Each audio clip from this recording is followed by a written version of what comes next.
know that an NBA player played for both teams in the same game? In 1978, a matchup between the Philadelphia 76ers and the New Jersey Nets took place. During the game, a referee by the name of Richie Powers was completely out of control. The referee gave Bernard King not one, not two, but 3 technical fouls, and then proceeded to give the head coach of the Nets not one, not two, but you guessed it, 3 technical fouls. He was basically like Oprah out there. You get a technical foul, you get a technical foul, you get a technical foul. The New Jersey Nets went on to protest the officiating of the game, and it was deemed by Commissioner Larry O'Brien that the game would be rescheduled at the 5. Did you know that an NBA player played for both teams in the same game? In 1978, a matchup between the Philadelphia 76ers and the New Jersey Nets took place. During the game, a referee by the name of Richie Powers was completely out of control. The referee gave Bernard King not one, not two, but 3 technical fouls, and then proceeded to give the head coach of the Nets not one, not two, but you guessed it, 3 technical fouls. He was basically like Oprah out there. You get a technical foul, you get a technical foul, you get a technical foul. The New Jersey Nets went on to protest the officiating of the game, and it was deemed by Commissioner Larry O'Brien that the game would be rescheduled at the 5:50 mark in the 3rd quarter. That's when our guy Eric Money comes into place. A trade between the Nets and the Sixers took place before the rescheduled match. This trade would send Eric Money from the Nets to the 76ers. Eric Money would go on to not only score 19 points for the Nets in the first matchup, but 4 points for the 76ers in the second matchup. Follow for more NBA facts.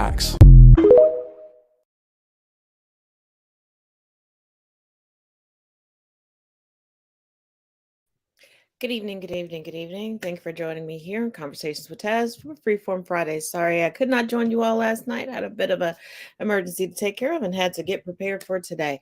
But nonetheless, ain't nothing to it but to do it. So let's jump right on into it. I don't know what's going on tonight because technical difficulties just started as we started going live, but we're going to push through it as we always do. So let's get into it. These are your garbage people of the week.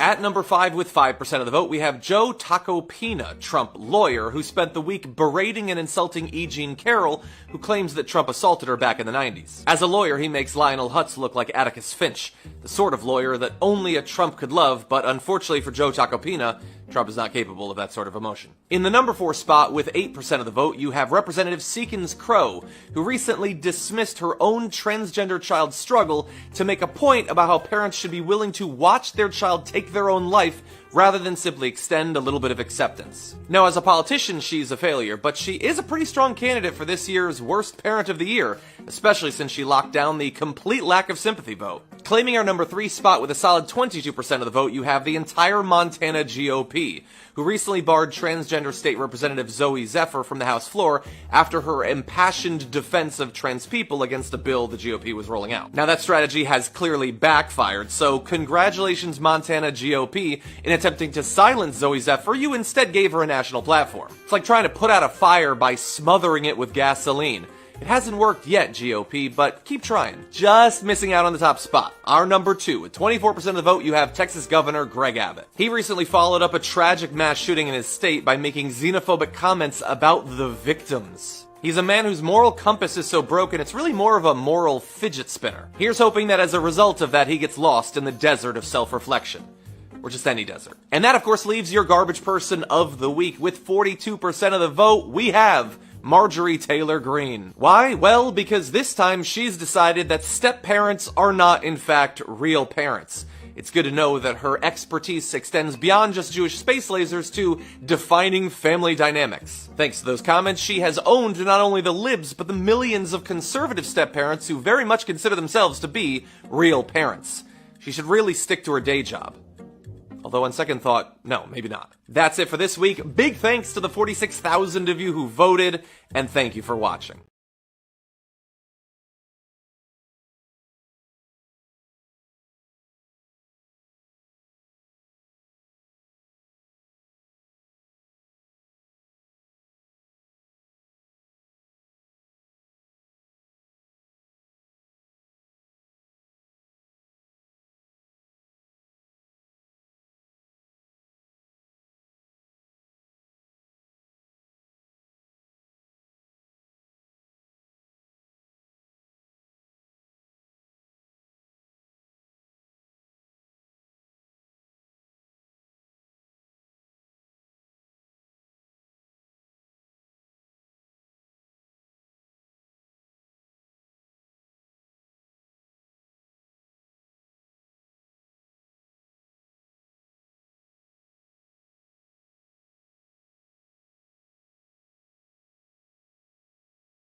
Don't watch Fox News? Here are 5 totally real and definitely not made up stories you might have missed this week. Drag queens have finally taken over society. I know, I can't believe it took this long, but luckily the good people at Fox have a plan B. Why is everything drag queens? Why not mimes or goths or clowns? Mimes. In the year of our Lord 2023. I gotta hand it to them. They've got their finger on the pulse. Speaking of the woke left whatever, a new comparison for wokeism just dropped. I would argue that wokeism is every bit as racist as white nationalism. Greg makes a lot of great points there.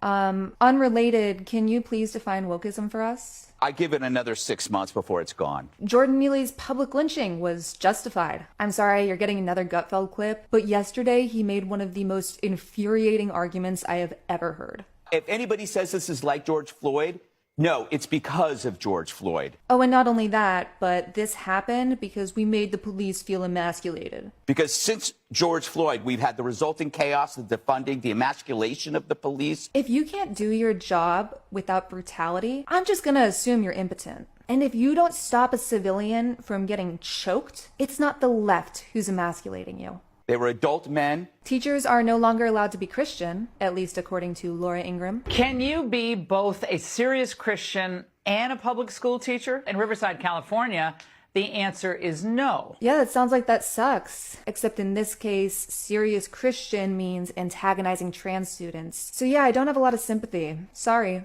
And finally, Jesse Waters has a superpower. He can tell if someone's undocumented just by looking at them. I saw on the way into work a illegal immigration family digging through the trash looking for recyclables. How did you know they were illegal? You can tell. He keeps going. I can tell.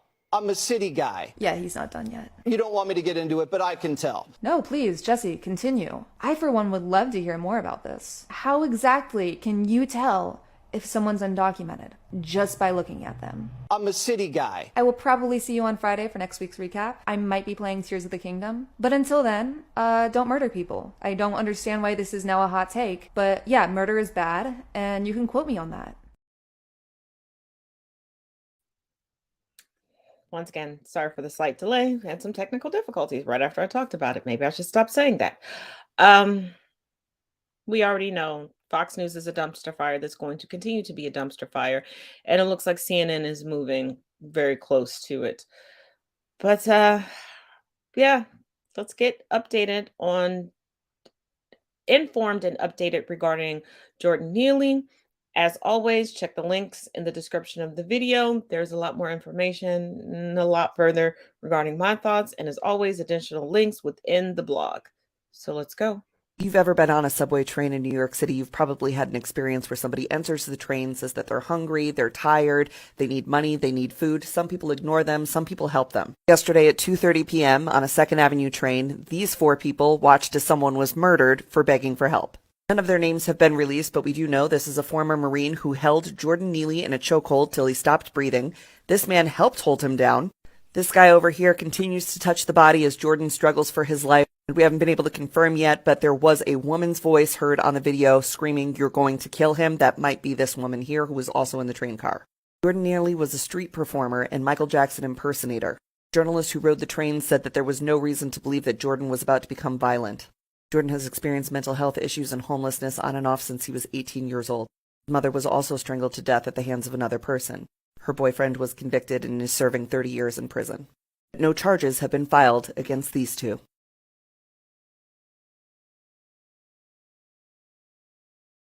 Am I the a-hole for expecting? My mutual posted this on Instagram and I thought it was fascinating. Not fascinating in the sense of, oh wow, how could they do this? Just fascinating in the sense that they continuously do this. Always pay close attention to how black people are represented in the media. The top picture is the piece of shit mass shooter who walked into a bank in Louisville, Kentucky, opened fire, killed people, and then killed himself.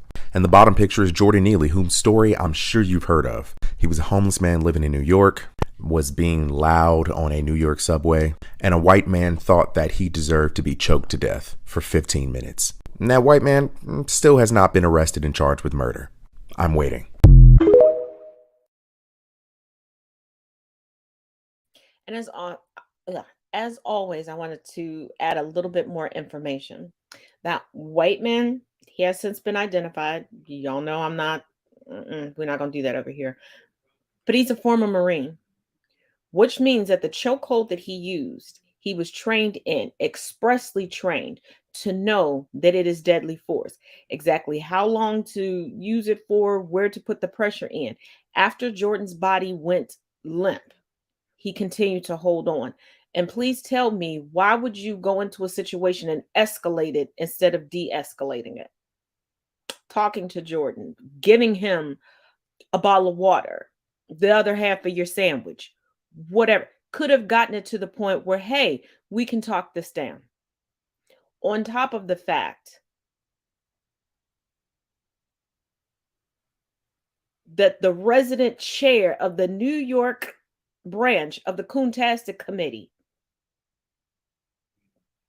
the mayor, is out here still tap dancing for a seat at the proverbial table.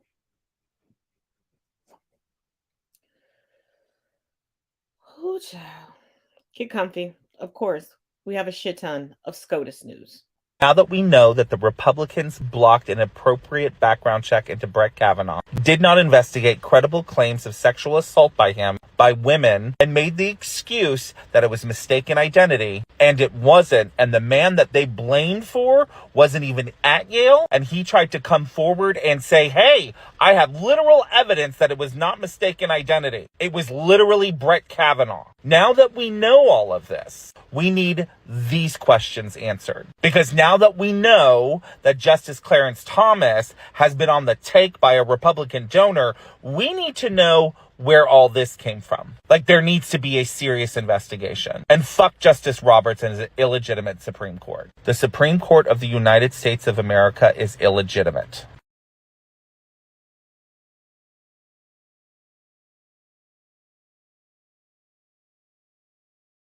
So for people who haven't yet heard, about an hour ago, AOC and Matt Gaetz and some other people. So not only did they throw out the lawsuit, he's been ordered to pay all legal costs and attorney fees. So first it was the Texas billionaire guy flying Supreme Court Justice Clarence Thomas around on lavish international all-expense-paid vacations, which Justice Thomas didn't disclose to the court. Then it was ProPublica reporting that same billionaire also bought the house where Justice Thomas's mother lives, fixed up the place for her even after he paid top dollar for it. Very kind. Justice Thomas did not disclose that either. Then it was Politico reporting that Justice Neil Gorsuch had also stumbled into a nice windfall. He'd been trying for years to sell a piece of property in Colorado. Then 9 days after he was appointed to the Supreme Court, the head of a major law firm with lots of business before the court decided out of the blue to buy that property and thereby pay the new Supreme Court justice a whole lot of money. Then just days later, we got a story from Insider about the wife of Chief Justice John Roberts working a multi-million-dollar gig as a recruiter for law firms who regularly appear before the Supreme Court. Which means if you're about to have a case in front of the Supreme Court, hey, here's a handy way to put a lot of money in the pocket of the Chief Justice via his wife. Well, tomorrow, Senate Democrats are set to hold their first hearing on ethics and conflicts of interest at the United States Supreme Court. Yeah, maybe it's time for that. They requested that Chief Justice John Roberts appear and testify about the court's ethics rules. He declined the invitation to testify. The committee then sent him a series of questions about how the court enforces its own ethics policies. They sent this question, quote, has there ever been any censure, reprimand, admonition, sanction, or other penalty imposed on any justice for failure to abide by the court's ethics policy? If so, what types of penalties have been or may be imposed? Good question. Has anybody on the court ever gotten in trouble for breaking the rules the Chief Justice says y'all follow? Today, Justice Roberts sent his answer. No, nobody's ever gotten in trouble as far as he knows. He said, quote, I'm not aware of any penalties that have been imposed on justices for failure to abide by the principles or practices recited in the statement. So no, nobody's gotten in trouble for breaking the Supreme Court ethics rules. They're very, very strict ethics rules that are totally working to avoid scandal and the appearances of conflict of interest. Absolutely. Everything's working great. No conflicts at all.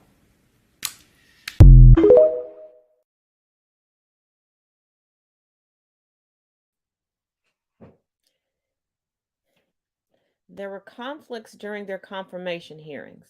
everyone that it's turning out is in the pockets of a benefactor. I'm going to just call him a sugar daddy. During their confirmation hearings, there were blaring conflicts. Think I'm joking? Google is free. Wayback Machine exists. Go back and look at their confirmation hearing. There are things that they promised they would. Oh no, I would never rule in this, or oh no, I would go what the majority of the country wants. Survey says that's a lie.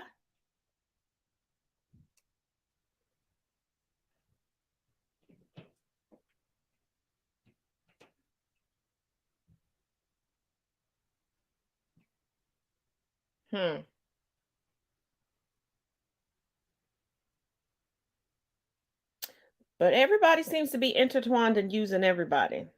Let's look at this FBI arrest. A former FBI supervisor has been arrested for multiple crimes related to the January 6th attack, including breaching the Capitol and encouraging rioters to kill police officers. This has just been reported by Politics USA, and it shows that even those who were once committed and dedicated to protecting our country have now been carried away by the Trump MAGA virus. So good riddance to this guy.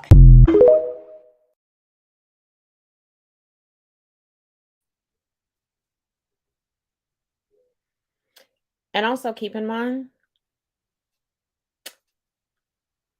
there were, I believe, 8 of the fake electors down in Fulton County who are now accepting a plea deal.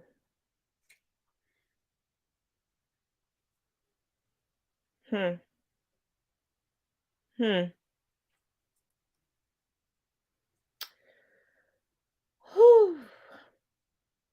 Let's keep rolling through it. Let's stop in at DeSantis. Right. So we said, no, you're free to indulge in that type of views and ideology, but that's not consistent with our values in the state of Florida. So we took action, and now, because of what we did, Disney's not going to have its own government anymore.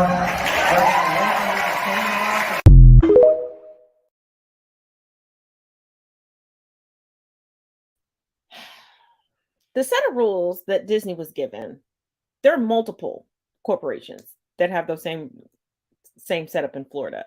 I don't understand how this Disney adult, the man who was married at Disney, has decided Disney is going to be his target. Whatever issues you may have with the products that Disney puts out, Disney is highly popular. And without Disney and Florida,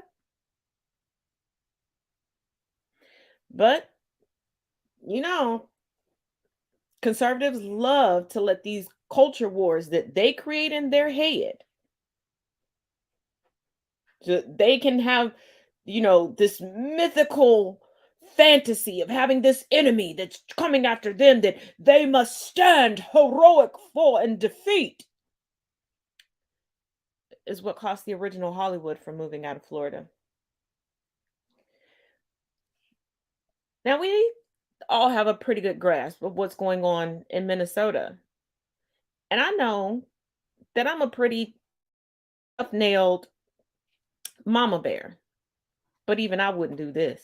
Take a look. Wild update here. So if you've been following what's happening in Montana, you know that this is Zoe Zephyr, and she's been exiled basically by the Montana legislature. She's the first trans representative in the state's history. In response to being pushed out, Zephyr decided to work from a bench just outside the legislative chamber. Anyways, yesterday this photo was going viral, so basically these women came and took the bench that she was working on, obviously to disrupt her, and she decided to respond by standing and working from a standing desk the whole day. But we now know more about who at least one of these women are. A former representative has now come forward to identify that one of the women is the mother of the Speaker of the House. That's right, the Republican Speaker of the Montana House called up Mommy and her friends to come bully a minority. More proof that these are just the most pathetic people on earth. That's all they have to do with their time. But to end on a slightly positive update, the next day people showed up to make sure that Zoe Zephyr was supported and had her bench saved for her.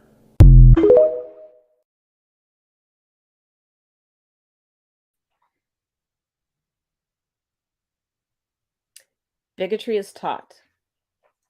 It is taught so it can be learned. It is not inherent. And I'm sorry, as a parent, that is despicable. You brought another human being into this world just to continue to make the world a heinous place. But should something happen to your little precious baby, you'll blame everybody else, but not your part in it. It's very much so like when racists try to argue against racism and against chattel slavery in the United States. And they go, well, there were only this percentage of slave owners, as if they didn't have households, as if there were people that sat back and was like, well, that's just how it is. We are better than them.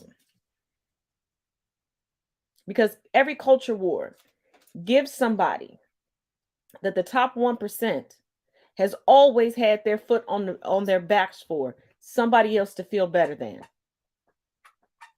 That's why it disheartens me when I see Black people being transphobic. They're giving you a false sense of the moral high ground so that you can stop focusing on the continued oppression of us, because we are still the underrungs, especially Black women, the underrungs, to quote the late great Cicely Tyson, of society. But I guess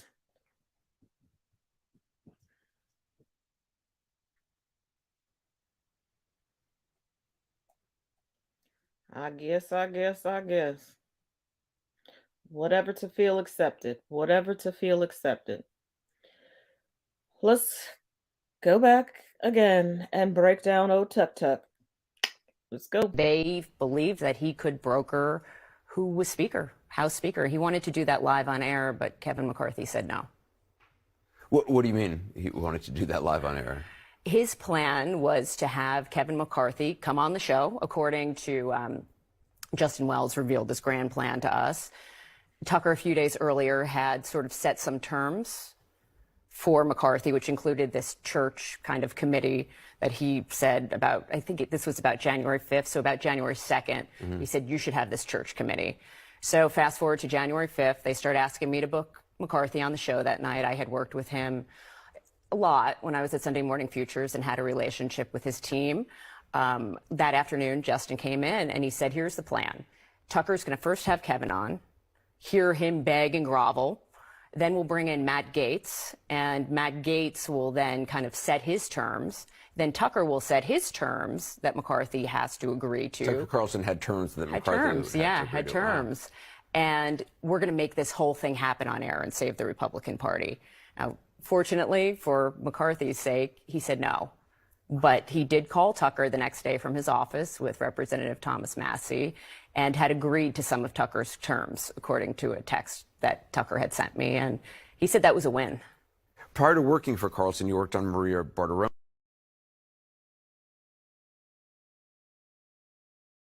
Have Tucker Carlson and CNN's Trump moderator Caitlin Collins both just ended their own careers. Carlson saw a video of 3 Trump guys beating an Antifa kid, texted to his producer, quote, "It's not how white men fight," unquote. That was what I told you Fox had to have discovered at the last minute before trial. It's why they settled. It's why they fired Carlson. And 7 years ago today, CNN's Caitlin Collins was still getting paid by Tucker Carlson to write for his site. Her articles have resurfaced. In one, she mocks both torture and charity fundraising for ALS, for Lou Gehrig's disease. Quote, "Ice bucket challenge hipsters. These Guantanamo detainees did it first." Yet Collins is the moderator. CNN insists will fact-check Trump's lies in real time. She and the town hall have to go. All that and more in the Wednesday Countdown podcast, available now. All right, y'all, a text message from Tucker Carlson has been leaked. And supposedly, this is the reason he got fired from Fox News. Before I read it, I just want to say that I call bullshit. Anyways, just a couple of weeks ago, I was watching a video of people fighting on the street in Washington. A group of Trump guys surrounded an Antifa kid and started pounding the living shit out of him. It was 3 against 1 at least. Jumping a guy like that is dishonorable, obviously. It's not how white men fight. Yet suddenly I found myself rooting for the mob against the man, hoping they'd hit him harder, unalive him. I wanted them to hurt the kid. I could taste it. Then somewhere deep in my brain, an alarm went off. This isn't good for me. I'm becoming something I don't want to be. The Antifa creep is a human being, much as I despise what he says and does, much as I'm sure I'd hate him personally if I knew him. I shouldn't gloat over his suffering. I should be bothered by it. I should remember that somewhere somebody probably loves this kid and would be crushed if he was killed. If I don't care about these things, if I reduce people to their politics, how am I better than he is? And yeah, this is a real text message. I guess one of the ones that was revealed during the Dominion trial. Oh, really? This is what got him fired? I mean, I know there's a lot of layers to the fucked upness of that entire paragraph, but the white supremacy, it wasn't the white supremacy for them. It wasn't the blatant anti-democracy rhetoric. It wasn't the pro-Putin, pro-Russia propaganda. It was this. Was it because of the racist statement he made in this? I mean, I've heard him say worse than that on his show every night. Was it because he had a come to Jesus moment and realized that Democrats or Antifa are people too? There's no way this is what got him fired. I'm not buying it. But wow, but yeah, there's a whole lot more to unpack in that statement. What a stand-up guy.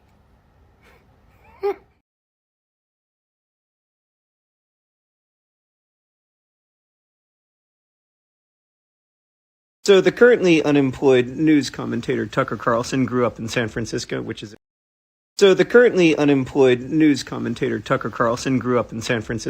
important to the story later. When he was like 6 years old, Tuck moved to San Diego right around the same time that the famous gay activist and politician Harvey Milk was assassinated in San Francisco. Tuck got older, he went to a boarding school in Switzerland and then one in New Hampshire, and then he went to college in Connecticut, graduating in 1991. And in his yearbook, he identifies as a member of the Dan White Society. I know what you're wondering. What the heck is the Dan White Society? Who's Dan White? Dan White is the person who assassinated Harvey Milk. Dan White murdered 2 people, and Tucker Carlson called himself a member of the Dan White Society. So listen, I believe that people should be allowed to grow. Like, the opinions you hold in your teens and 20s need not be the opinions you hold in your 40s and 50s. We should celebrate that growth when it happens, while also acknowledging that, like, you know, somebody's past beliefs could have caused a lot of harm.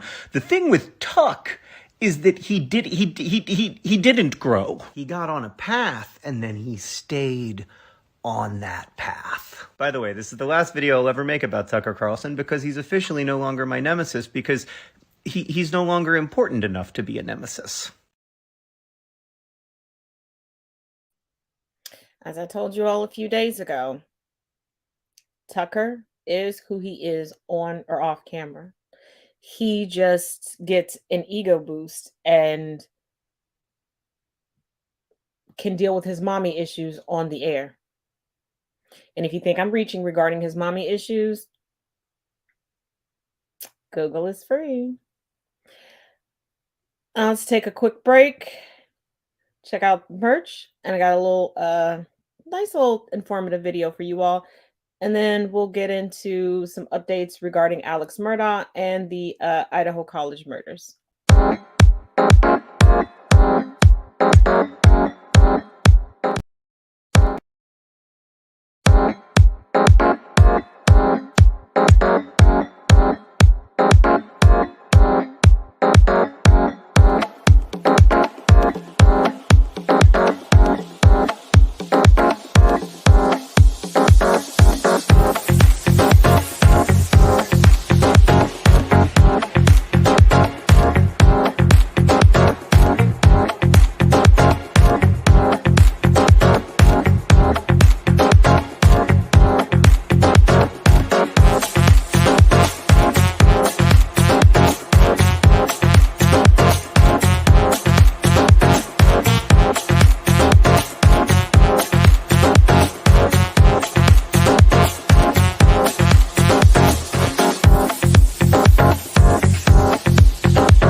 This is the story of how the NFL changed an entire movie script.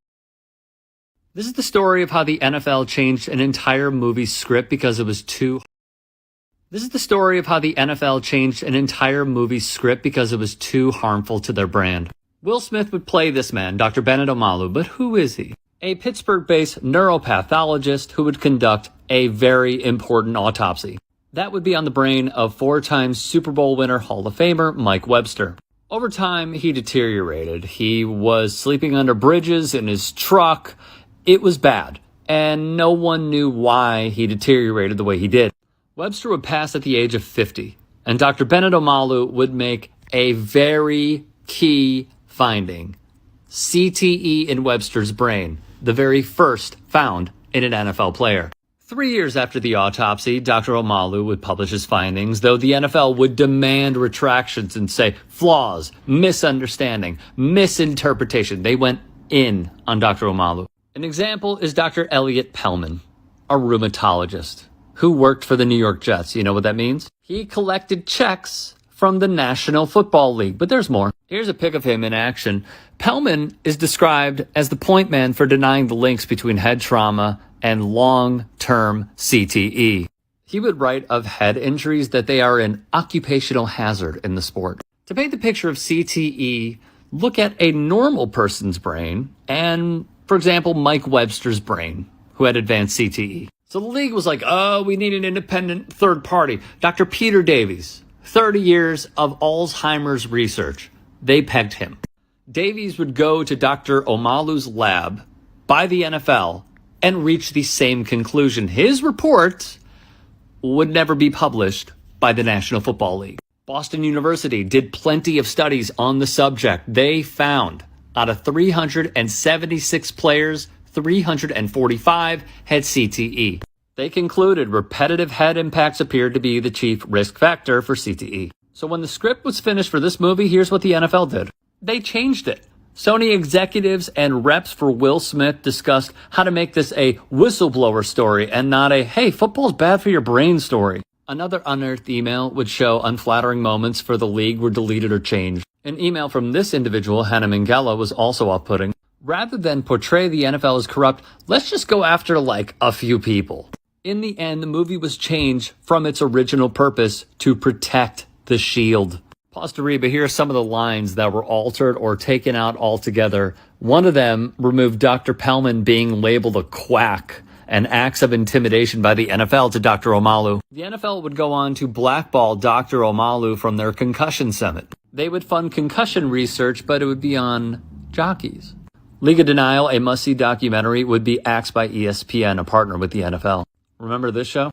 Yeah, the NFL put an end to that too. And keep in mind, the parents of the Louisville bank shooter, excuse me, are now having his brain tested for CTE. He wasn't living under a bridge. He didn't have anxiety. He had anxiety, and he premeditated the whole thing. So, the more you know. Now, as promised, we have an update regarding the Idaho College murder trial. Breaking news, they've released new documents regarding the gag order in the Brian Kohberger case. As you can see here, on May 1st, the media filed a motion to vacate the gag order. This comes after a decision was upheld last week to keep the gag order in place. They've also filed a notice of appearance where they are informing the court of their counsel. The judge will hear both sides and again make a decision. I'll keep you guys updated. What do you think? Drop in the comments. Now, keep in mind, it is the suspect that wants the gag order lifted. Yeah. He also believes that there's crucial evidence that specifically one of the surviving residents of that house may have that's going to exonerate him. I guess we're supposed to ignore all of the evidence. I don't know.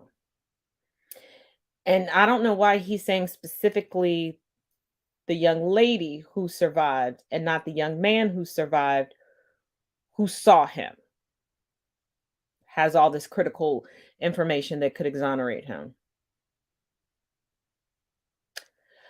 But Alex Murdaugh recently convicted for murdering his wife and son He has an admission. And it's not on the case that he's already been convicted on. We have a pretty big update in regard to Alex Murdaugh. As you can see behind me, he has admitted to lying about Gloria Satterfield's death. The initial story that he told police was that the dogs tripped her, she fell and hit her head. Now, we don't know what really happened, but he said that the dogs were not involved at all. But this was basically a way for her children to sue him so he could scam some money. What happened was she died. He says, hey, I have a big insurance policy. You guys sue me and I'll give you the money. And he sets him up with one of his really good friends who is an attorney. He ends up getting paid out by two insurance companies, one $3.8 million and the other $500,000. Then once the money was paid out, he embezzled every single cent. Gloria's children never received a dime. It seems like Alec really struggles with the truth, so I wonder what else he's not telling people.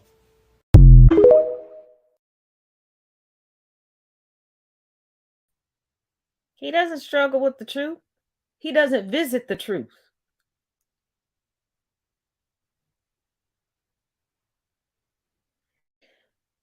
Now, given that in a few hours, 5:30 a.m. Eastern Standard Time, King Chucky and Queen Consort's coronation will begin.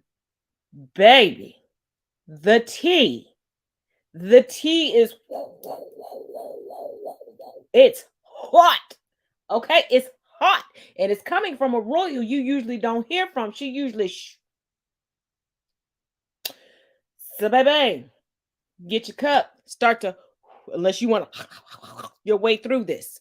But pay attention. Battle on this now. The man himself, Diana's former private secretary, Patrick Jepson, editor-in-chief of Majesty magazine, one of our regular royal contributors, Ingrid Stewart, and Diana's former dress designer, David Emmanuel. He was, of course, very close to the late princess. So, Patrick, I read your column with a lot of fascination because you're incredibly measured. You're not taking any sort of cruel approach when it comes to Camilla, but you're just making a point that I think millions of Brits agree with, that we can't forget the impact Diana had. Well, Dan, I think it was very well timed that you should mention those polls, that only 14% are happy with Camilla being called Queen. There may be lots of reasons for that, but there's no doubt that Diana herself recognized that she would probably never be Queen, but she wanted to be Queen in people's hearts. And it's in people's hearts that this battle is won or lost. No, I totally agree. David Emmanuel, you don't feel you can accept Queen Camilla. Well, look, it's highly charged, the whole situation. I'm behind the scenes, goodness knows what's going on. But, yeah, that's what we were sold on, weren't we? It was, I understood from Her Majesty the Queen, she said she should be Queen Consort. Now, suddenly, she's now going to be Queen. And it's very difficult because a lot of people have told me they're unhappy about it. So I'm not surprised by the polls at all. But I did hear, I don't know if you know this story, I heard that there was a coronation dinner, which obviously the King and Camilla was there. And apparently the Princess Royal, I don't know if you heard this one, the Princess Royal said, "You're not Queen, you're the Queen's consort." Did you hear that one? That's spinning around. Wow. Oh, yes. Wow. Now, I'm not one to spread Wow, that's gossip, a fascinating but this is what I've revelation. heard from quite a few sources. Yep. And it was a big... Goodness gracious me. So, oh, yeah, there was a big So to showdown. clarify, you have heard that Princess Anne said to Camilla's face You're that not you were queen. Queen Consort, not Queen. Correct. Wow. Yeah.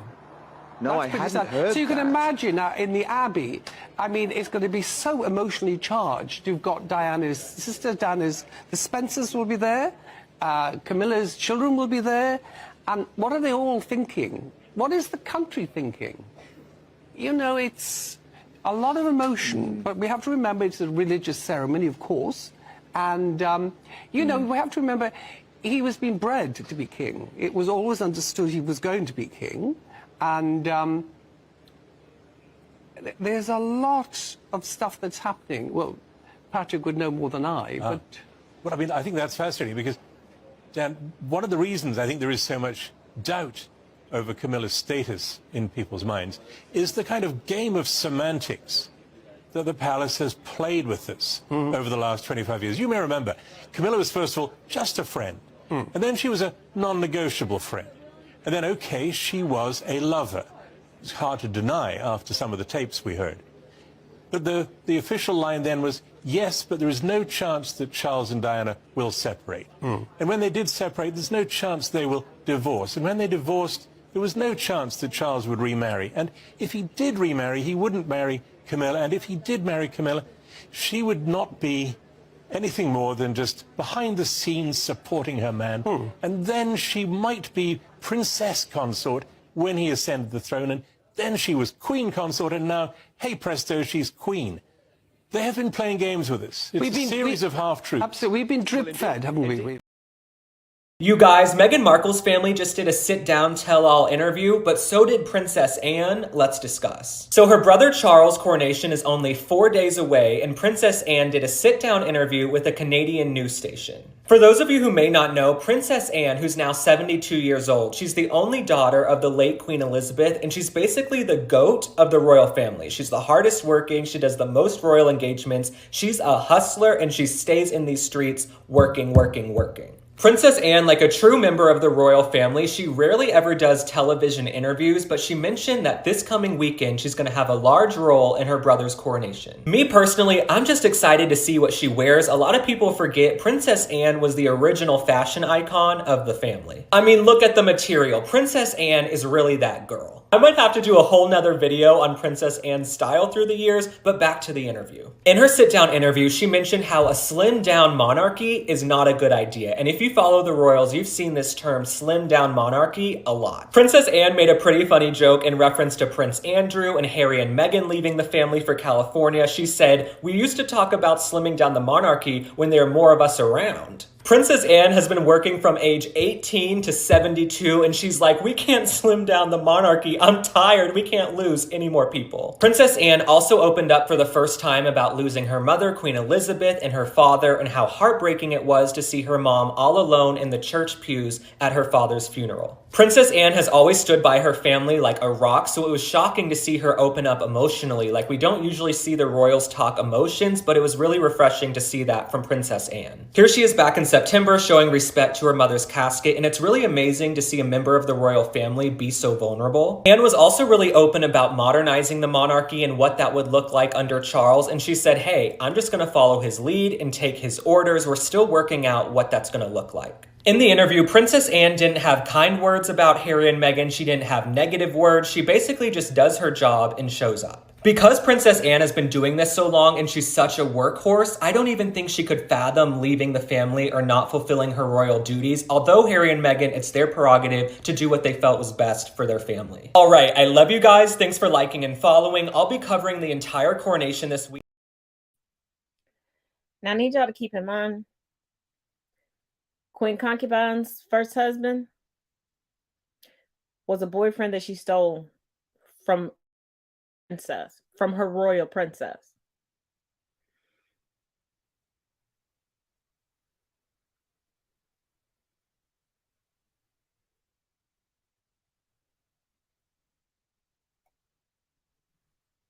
Now, before we end the night, because your girl does have to go to sleep, I got to be up because I told y'all I would bring y'all the little goody tidbits from this coronation, at least what they show on TV. Let's get into this Trump news before I bid you adieu. It has just been reported that the head of security for the Trump organization, named Matthew Calamari Jr., is being hauled in front of Jack Smith's grand jury tomorrow to testify as to whether or not the surveillance footage at Mar-a-Lago was tampered with. This is a part of Jack Smith's investigation into Donald Trump's theft of classified documents. And if, in fact, the footage was tampered with at the request of Donald Trump, that is a clear-cut case of obstruction. So I will keep you guys updated as more comes out.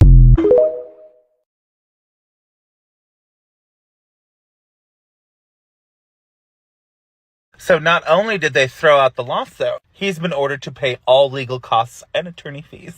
Oh, Trumpy's moosh. You lost again. And just remember, last week the Republicans said that Biden was part of this human trafficking ring. No evidence of that. Now they're claiming they have this whistleblower with no evidence, and we don't even know if the papers exist. And the last time I checked, Hunter Biden's laptop was held by some guy for years, and Rudy Giuliani and Stephen Bannon. It would never be admissible in a fucking court. But somehow they think it's like gold. And can we talk about Trump's laptop? Because, I mean, Trump had a laptop. Why are we not talking about that? Thank you. Bye. And according to Marjorie Taylor Greene today, the predominant thing on Hunter Biden's laptop were salacious videos that he was uploading onto Pornhub on a account that's still active.